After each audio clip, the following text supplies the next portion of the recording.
En España, los escritores siempre publicamos en los periódicos, no sé si por vocación o por necesidad. Cuando durante mucho tiempo y hasta hace muy breves años, vivir en España de la literatura era punto menos que imposible, los escritores solíamos buscar la próvida o exhausta, pero en todo caso cierta y evidente caja de los periódicos para poder ir subsistiendo día a día. Esto llevó a la paradoja de que el más grande prosista español del siglo XIX, Mariano José de Larra, dejó toda su obra en los periódicos. No escribió nunca ningún libro, ni nunca tuvo quizá vocación de buscarse otra tribuna que la prensa diaria. Entonces, no solo él, sino Mesoneros Romanos, por ejemplo, son ejemplo manifiesto de lo que querrían hacer los escritores, que era no más que subsistir. Mariana de Cavia, con cuyo premio me han honrado el otro día en Madrid, fue otro ejemplo clarísimo de los talentos literarios aplicados a la literatura. Para mí fue un honor recibir el premio que lleva su nombre, porque yo siempre me he considerado periodista.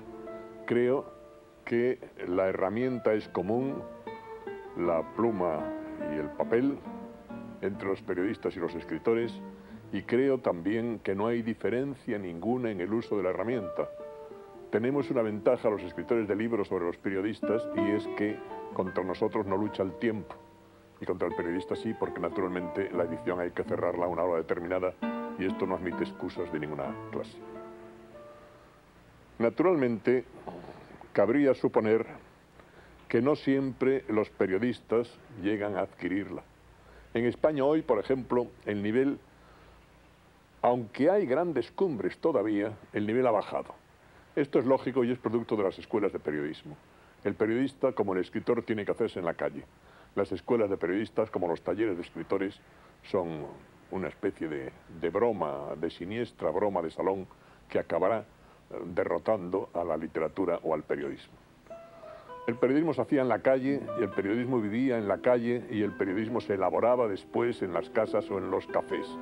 No olvidemos que escritores de periódico tan importantes como César González Ruano, mi querido amigo y vecino en Madrid, vivíamos en la misma casa, escribía constantemente en el periódico y con una capacidad de adaptación al hostil ambiente y ruidoso ambiente que le rodeaba digna de todo encomio. Ruano escribía en la mesa de al lado, en la que varios amigos estábamos hablando y discutiendo de un tema naturalmente diferente al que estaba él tratando, que no sabíamos cuál era. Y sin embargo, de vez en cuando intervenía. Él no tenía ni pluma estilográfica ni papel. Pedía en el café lo que en español se llamaba, y se sigue llamando, aunque haya caído en desuso la frase, recado de escribir, que era un tinterito, una pluma no estilográfica naturalmente, sino de mojar en el tintero, y un fajo de cuartillas y un papel secante. Así escribió toda su obra. Pero Ruano no fue el único escritor de café, porque los Camba, Julio y Paco Camba, gallegos como yo, escribieron probablemente también toda su obra en los cafés. No así Wenceslao Fernández Flórez. Wenceslao Fernández Flórez hizo unas crónicas ejemplares para la ABC, desde el Congreso de los Diputados durante la República, que llamaba Acotaciones de un oyente. Es difícil encontrar un hombre con mayor sagacidad política de la que demostraba Wenceslao, que por otra parte jamás había intervenido en política ni tenía ningún interés inmediato en la política. ¿Qué les voy a decir a ustedes de la posibilidad de que esto sea bueno, escribir en los cafés? Yo no lo hice nunca, porque probablemente tenía menos capacidad de adaptación que Ruano, o mejor dicho, lo intenté hacer pero fracasé. Ortega y Gasset, el maestro Ortega y Gasset, dejó toda su obra en las páginas del Sol. Los folletones del Sol ahí están en las hemerotecas para quien quiera consultarlos. En ellos están publicados todos o casi todos los ensayos de don José Ortega y Gasset. Algunos, que por su extensión no cabían en un solo número, estaban por el acreditado sistema de Continuará, publicado en varias fechas. mención especial merecería una faceta del periodismo, la de los corresponsales de guerra, que muchos de ellos se han jugado la vida y la han perdido en su empresa. Hubo corresponsales de guerra muy curiosos, perseguidores de la aventura, como pudieron ser Chuck Landon, el norteamericano, o Knickerbocker, que le arrimaban semejante dosis de emoción y de ganas de exponerse al peligro en su labor, que sus páginas parecen más bien una novela de aventuras. No olvidemos que también fue corresponsal de guerra Ernesto Hemingway, el gran novelista y premio Nobel, corresponsal de guerra en España durante la Guerra Civil Española, como también lo fue André Malraux, el gran y genial aventurero André Malraux, hombre con una capacidad de triunfar en lo que tocase. No olvidemos que fue quizá el crítico de arte más importante que tuvo Francia en el siglo XX, que fue quizá el político que hizo resistir a De Gaulle cuando se anunció el desembarco de los militares sublevados en Argelia, en el aeropuerto de París, que fue también, hay una fotografía de él preciosa, en una gran escalera del Elíseo, fumando un pitillo y diciendo: yo de aquí no me iré jamás. Esto, claro, dice mucho a favor de la profesión del periodista, porque, ahora bien, ¿dónde se pone el límite de la profesión? Esto es, ¿quién es periodista, quién no es periodista?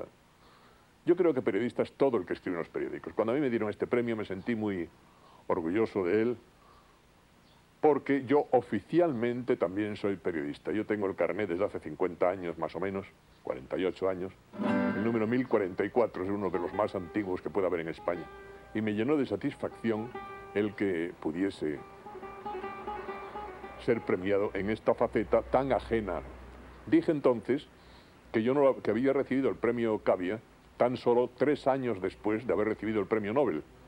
Pero es que otro Nobel español, que también fue premio Cavia, que fue Jacinto Benavente, tardaron 25 años en dárselo, no el Nobel, sino el Cavia.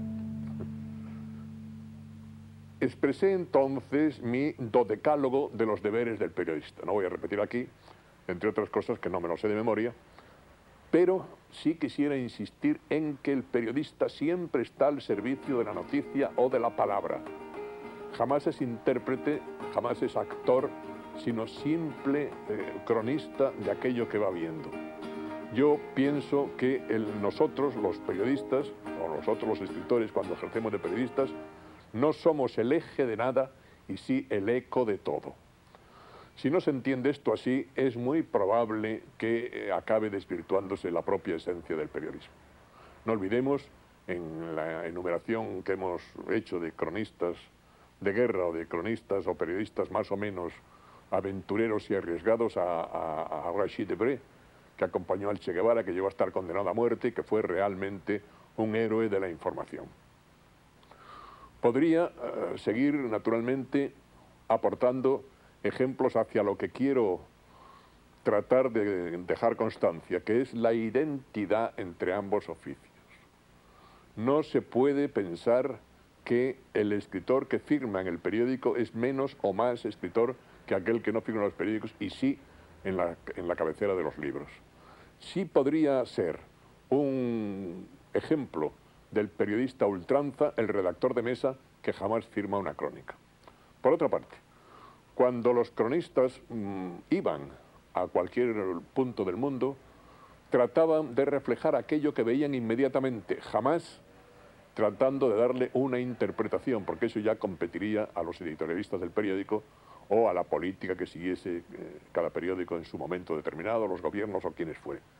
A veces los periodistas se equivocan y están proclives a dar ellos su propia interpretación de lo que ven, cuando yo creo que esto es una función ajena a su propia labor.